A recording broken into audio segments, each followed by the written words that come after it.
ঢাকার রাস্তায় লেগুনার helper, লেগুনায় helper থাকবে এটাই তো স্বাভাবিক। তবে আজকের গল্পটা একটু ভিন্ন। লেগুনায় ঝুলে রয়েছে একজন, পরনে শার্ট প্যান্ট, বোঝা যাচ্ছে না ছেলে নাকি মেয়ে, মানে বোঝা যাচ্ছে না ছেলে না মেয়ে। এভাবে হাত দিয়ে ডেকে ডেকে যাত্রী তুলছে গাড়িতে। একে দেখে অনেকেই অবাক হয়ে তাকিয়ে থাকে, আসলে এটা ছেলে নাকি মেয়ে। আসুন আজ তার বিষয়ে কিছু জানি। একটু খেয়াল করে দেখো, এ একজন 10 বছরের মেয়ে। পরিবারের সাংসারিক হাল ধরতেই তাকে দিনরাত এই কাজ করতে হয়। তাকে দেখলে মনে হয় না সে একজন মেয়ে।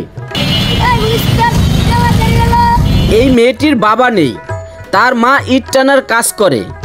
খিলগাঁও রেল লাইনের পাশে পলিথিন দিয়ে ঝুপড়ি তৈরি করে সেখানেই তাদের রাত কাটে। রোদ বৃষ্টি ঝড় তুফান যা কিছুই আসুক না কেন এখানেই তাদের কাটে জীবন। জানা গেছে আগে এই মেয়েটি ভিক্ষা করত, যে টাকা পাইতো সেটা নিয়ে তার মা এবং সে খাবার খেত।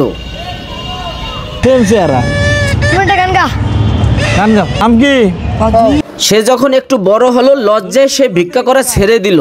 এখন সে লেগুনায় কাজ করে যে টাকা পায় সেটা নিয়েই তার মাকে নিয়ে চলে। সে বলে সে বড় হয়ে একজন লেগুনার ড্রাইভার হবে, লেগুনার ড্রাইভার হয়ে সে তার পরিবার নিয়ে চলবে।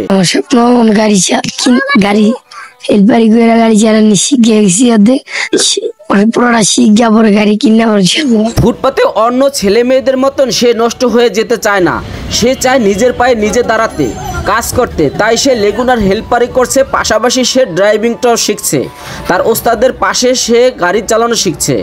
তার ইচ্ছা সে নতুন করে একটি গাড়ি কিনে সে তার পরিবার নিয়ে চলবে। লেগুনা চালানো সংসার চালাইতে পারি না, বাবা নাই, হেল্পারি করে আমার সংসার চালায়। পেটের জ্বালায় মা বাবার খাওয়া লাগতো না। 200, 300, 250 টাকা করে দিব। আর যদি মনে করেন 500 টাকা যদি পাই তাহলে মনে করেন 200 টাকা দিয়ে দিব, আর 300 টাকা লিয়ে বাসায় যাইব। এই অবস্থার ভিতরে হয়ে পড়ছে।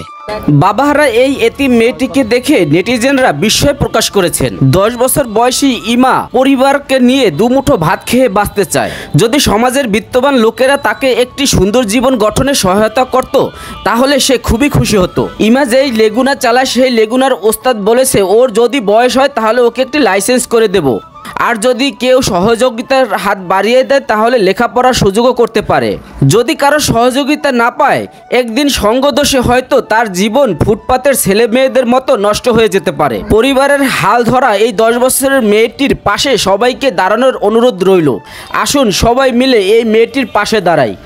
আপনাদের সহযোগিতা পেলে হয়তো এই মেয়েটি সুন্দর একটি জীবন পেতে পারে, হয়তো বা তার জীবন আরও ভালোভাবে কাটতে পারে। তো আসুন সবাই এই স্ক্রিনে দেওয়া নাম্বারে তাদের সাথে যোগাযোগ করে তার পাশে দাঁড়াই।